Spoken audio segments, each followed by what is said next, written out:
राधे राधे दोस्तों, मैं प्रियंका सिंह स्वागत करती हूँ अपने चैनल में। आज बहुत ही प्यारा सा एक तुलसा विवाह गीत लेकर आई हूँ आप लोगों के लिए।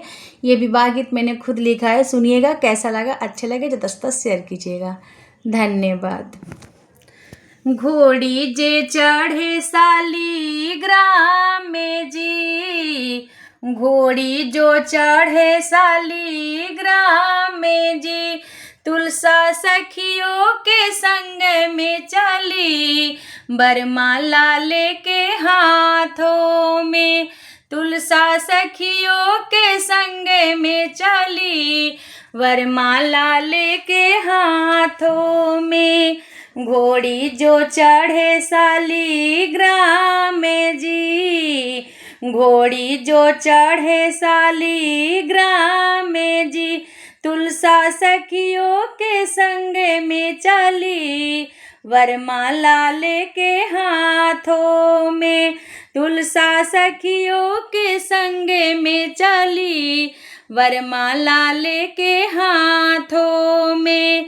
आगे आगे तुलसा चली, तुलसा के माथों की टीकैली।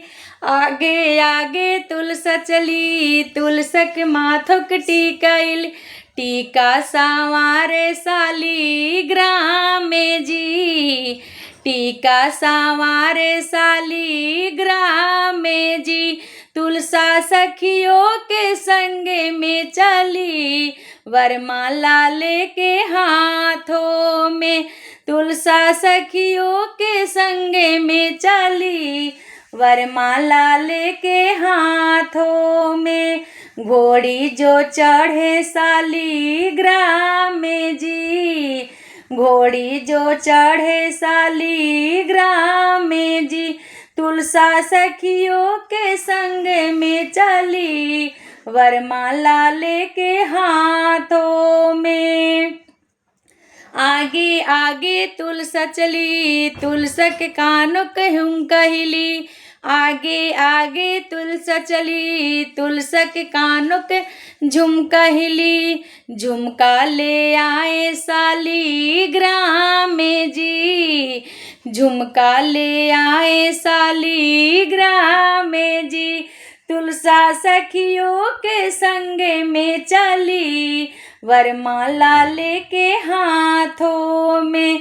तुलसा सखियों के संग में चली, वरमाला लेके हाथों में। घोड़ी जो चढ़े शालिग्राम में जी, घोड़ी जो चढ़े शालिग्राम में जी, तुलसा सखियों के संग में चली, वरमाला लेके हाथों में। आगे आगे तुलसा चली, तुलसा के पैरों की पायल बोली। आगे आगे तुलसा चली, तुलसा की पैरों की पायल पायल संवारे शालिग्राम में जी, पायल संवारे शालिग्राम में जी, तुलसा सखियों के संग में चली, वरमाला लेके हाथों में। तुलसा सखियों के संग में चली, वरमाला लेके हाथों में। घोड़ी जो चढ़े शालिग्राम में जी, घोड़ी जो चढ़े शालिग्राम में जी, तुलसा सखियों के संग में चली, वरमाला लेके हाथों में। तुलसा सखियों के संग में चली, वरमाला लेके हाथों में। आगे आगे तुलसा चली, तुलसा के माथों की चूनर उड़ी। आगे आगे तुलसा चली, तुलसा के माथे की चूनर उड़ी। चूनर संवारे शालिग्राम में जी, चूनर संवारे शालिग्राम में जी, तुलसा सखियों के संग में चली, वरमाला लेके हाथों में। तुलसा सखियों के संग में चली, वरमाला लेके हाथों में।